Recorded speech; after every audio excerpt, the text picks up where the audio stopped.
Welcome to Smash Writing. I'm Paul. This is Justin. Today we're taking a trip back to 2009 and we are reviewing the film Jennifer's Body starring... I'm going to take over for a second. No, Damn. I watched this movie in 2009. Okay. And This is actually my first time watching it. in 2009, a friend of mine gave me this copy to watch. She's like, dude, you got to check out this kiss scene. Oh, that's a weird reason to give me a movie.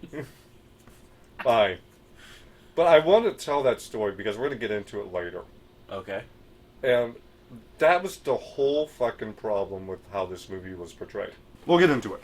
Alright. So, once again, this film starring Megan Fox and Amanda Seyfried. Seyfried. I'm guessing at that pronunciation. I've heard it pronounced 4 different ways in the last 2 months. Jesus. Okay. I think it's Seyfried.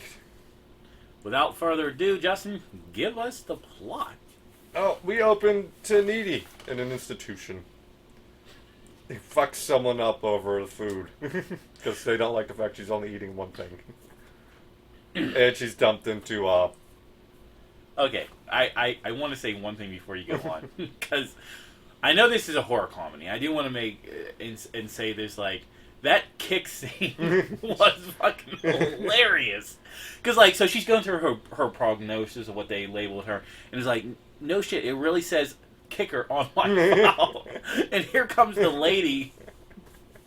And I'm thinking, like, I mean, yes, they go back to, like, the kicking of, like, she, wailing her feet. But she just whams. Did she say, like, fuck you or something like that? Like, the way it was, that whole scene was like a dive. She's just chucking orderlies around and... But they do wrestle her into isolation room kind of deal. And we go back. Before the killings. To Devil's Kettle. Because it's based off a waterfall, dumps into a hole, and no one knows where it comes out. And we see a glimpse of Needy and the pep rally and Jennifer. I said she's a cheerleader. You say she's a color guard. I don't understand the difference. Paul said it's a flag. Yeah, her main goal is like wave a flag around, not the free cheer. Okay. But people believe that they're like lesbian lovers kind of deal. And judging by the look from Needy, it might just be. So that's why I hated dating girls in high school. Yeah, I'm sure they hated dating you too. But anyway, they are best friends. They've been best friends since the sandbox times, as Needy puts it. Sandbox love. Sandbox love never dies. But they're in a bit of a toxic friendship, as Chip points out. But he's not a fan of Jennifer, and she only ever does what Jennifer tells her, including going to see a band last minute. Low Shoulder. I'd kill someone if they were like, we're going to go see Low Shoulder. So stupid. At a rundown bar. No, I'm not going to go see Low Shoulder. And somehow they became a mega hit. Well, we'll get into why. Yeah. But Jen wants to go because she is in love with the singer. And we get a random Chris Pratt sighting here. I know. It caught me off guard. I didn't even realize he was in this film. They do take interest in Jennifer, but they believe it's because she's a virgin. And Needy overhears them talking about whether or not she is a virgin or whether or not she is not a virgin.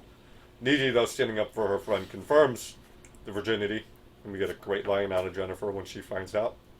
I'm not even a backdoor virgin. I had to sit on a bag of peas the whole next day. Lord, it's a movie. So they start performing, as well as an indie rock band can perform. In a dive bar of like 30 people. And a fire starts. And they escape, but there's something clearly going on with Jennifer. And the singer just comes walking over. He's like, I'm so glad to see you. I'm so glad you aren't hurt. Come check out my van, you. And they shove her in the van. You get like one real sad look between Jennifer and Needy as the door slammed closed between them. And she runs off back home and calls Chip. And Chip is like, who gives a shit about Jennifer in this rapist van? People died in this fire. It's like, well, yeah, they're dead, but she's not, though. Go find Jennifer. For God's sakes. But anyway, no need to go send out the search hounds. Jennifer's in the house. And she's like, starts on this chicken and pukes black goo everywhere before leaving. I mean, to her defense, it was cold chicken. Rotisserie chicken is good, but cold, eh. The next day, the school's all messed up. 8 people died from the school in the fire, except for Jennifer. Jennifer is having the greatest day. And Chip doesn't care. He doesn't care about the black goose story at all. It's like, stop talking to me about Jennifer. We meet Colin for a little bit too. He's a weasel. And we see Jennifer meeting up with one of the football players. She was really distraught over losing a friend in the fire, but she talks him into going into the woods with her, where he's proceeded to be eaten. I love the teacher. Like, that's right, kids. Let it out. This is screaming bloody. J.K. Simmons as the teacher. Yeah. With a hook for her hand, too. Yeah. Like, the hook hand came out of nowhere. You're just like... But on the news, meanwhile, Needy's listening to the story of how the band is being heralded as heroes for saving people from the fire. And he's like, what the hell are you talking about? That never happened, but... Anyways. Yes, Chip is, in fact, a penis cheese. As his sister so delightfully called him. The boy is found. The football player is found. So now time is passing. They have this candlelight sigil for the now 9 people who have died. And it looks like the town's getting better, but Jennifer's getting worse. And this is when Colin makes his move on Jennifer. And she's not interested at first until Needy shows, like he's a really great guy, you know, and then she agrees. Right. So now 2 things happen over this evening. Needy is having sexy time with Chip. And Colin shows up to Jennifer's house. It's not her house. That's clearly an abandoned house. But she eats him. But Needy actually sees it this time. And freaks out. The Chip thinks it's him. But she runs out of there. And Am I big? too big. I'm such an idiot. And she nearly runs over a bloody Jennifer, who's at her house already waiting for her. And she resists the makeout scene. And we get the story of what happened in the van. They tied her up outside of the waterfall kind of deal, and are going to sacrifice her to Satan to become rich, ignoring her cries and screams. And they sacrifice her to the song of Jenny, why don't you call me? Why don't you give me your number?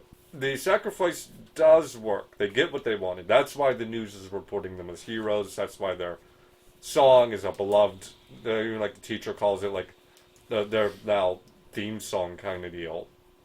The uplift them all. Which is It's not like creepy he's at like, all. no, the fuck you all. They didn't do anything. That's not what Wiki says. But because Jennifer was not virgin, the demon is now inside of Jennifer. And it'll give her powers as long as she's full, but she's going to need to eat. And by the looks of it, her feeding frenzy is starting to speed up. Because problem's up. Needy wants to not really break up with Chip, but like take a break so she can focus on this Jennifer situation. Because she did find out a way to stop it. You got to stab it in the heart. And Chip is taking this not great. He thinks that they're just breaking up with me. So prom's up, and she goes to the prom. Needy goes to the prom to try to intercept Jennifer and stop her hunger free or feeding frenzy. But Jennifer cuts off Chip along his way. And they kiss a few times, and she manages to lure him to the pool house. Needy comes running, though, because she's seeing everything. And Chip second guesses what he's doing, but she doesn't care anymore and pulls him in. Needy arrives just as she's taking a big bite out of his neck. They go back and forth there for a little while. They're arguing. Needy's starting to come around to, like, this is a toxic friendship we got going on here. Why did you steal my boyfriend? I mean, I was like, maybe there's a bigger issue here. She's fucking possessed.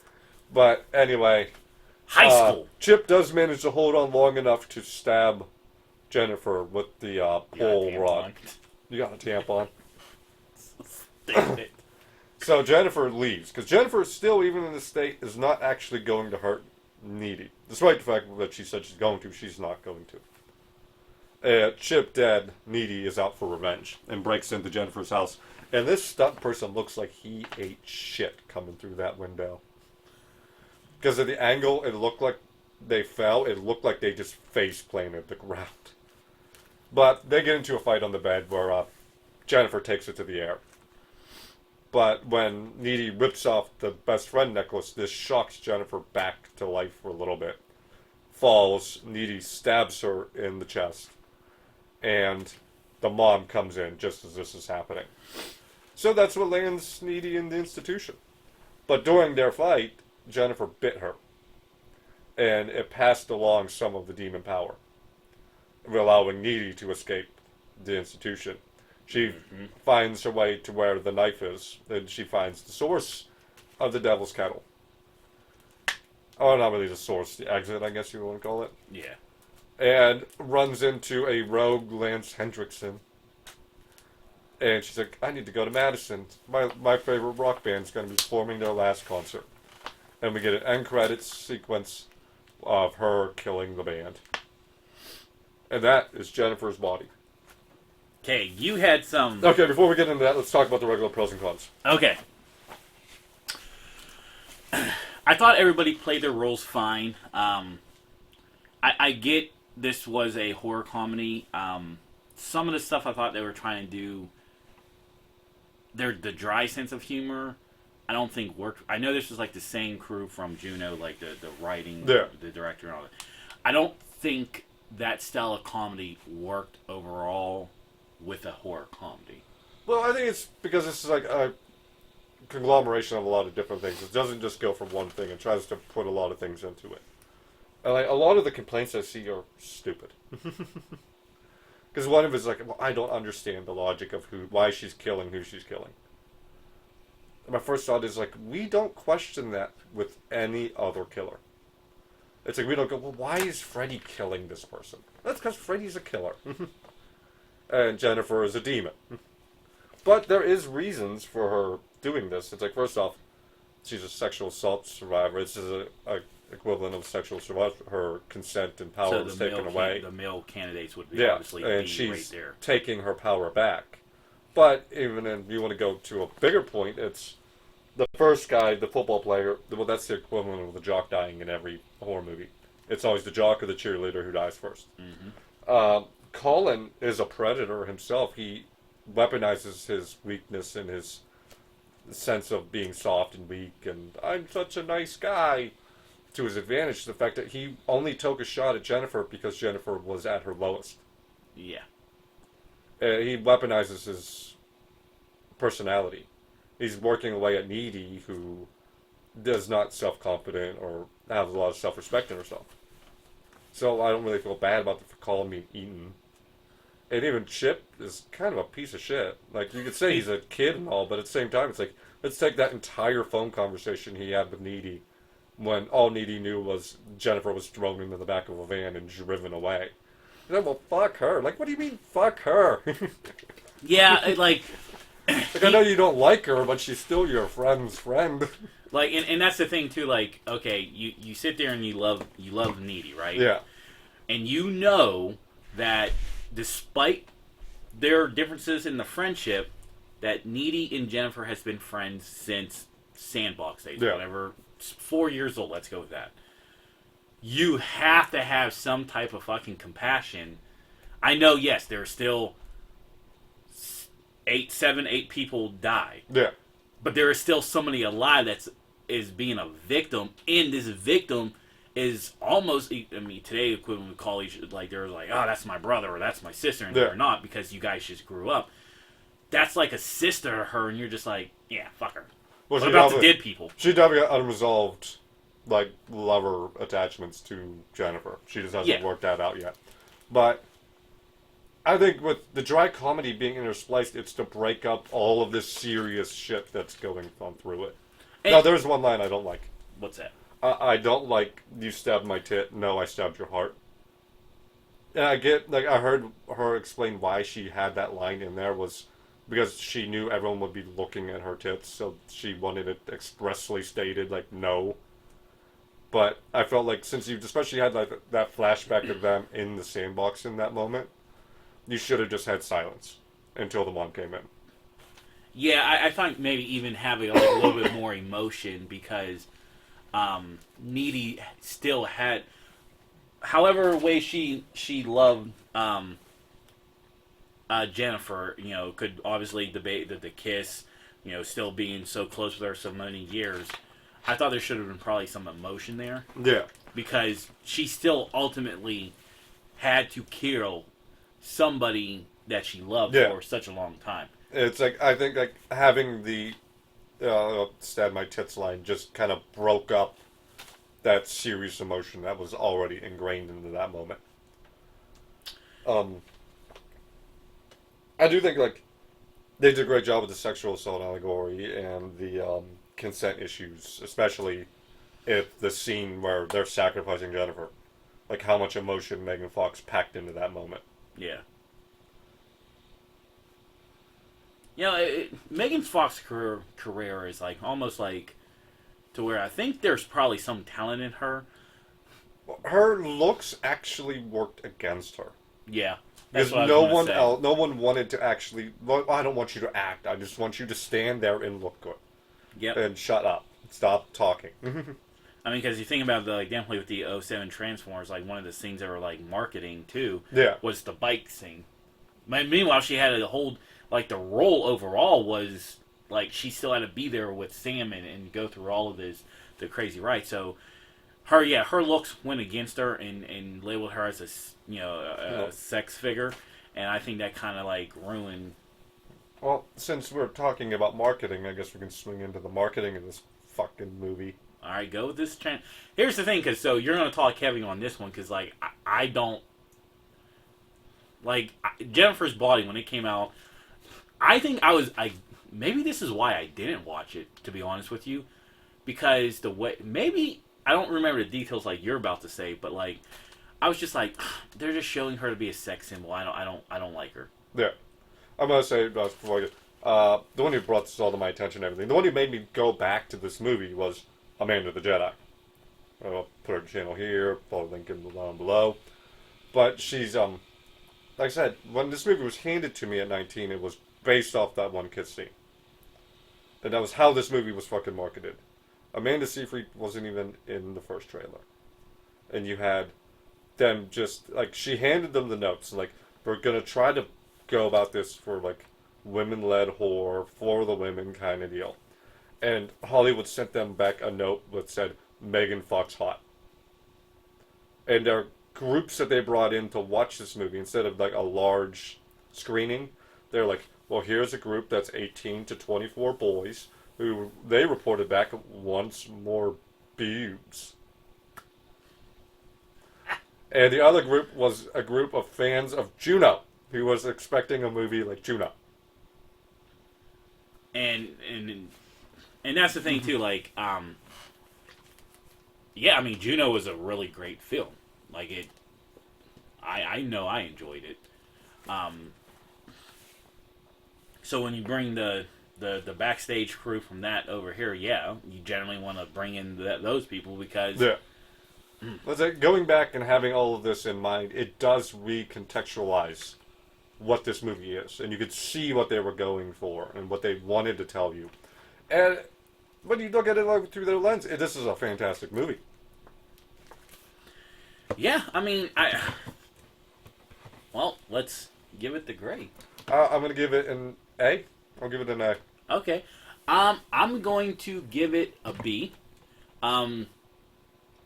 As much hatred as I had for this film with never watching it, like I said, this was actually my first time watching it. Yeah. So this wasn't like, oh, I'm going to revise my idea, whatever. No, it was my first time watching it. Despite me not being a Megan Fox fan, I thought she did good. Amanda was, good as Needy. The young cast that they had in there. You think about the kid who plays Cullen. He had a good run through like 2007 to 2012. you had some. I want to say you almost had some young up and comers going there. The biggest thing that I ultimately had was the dry sense of humor, and we've reviewed plenty of horror comedies. And even though I'm not the biggest fan of that genre, I still gave like some of the comedy did hit with me. Yeah.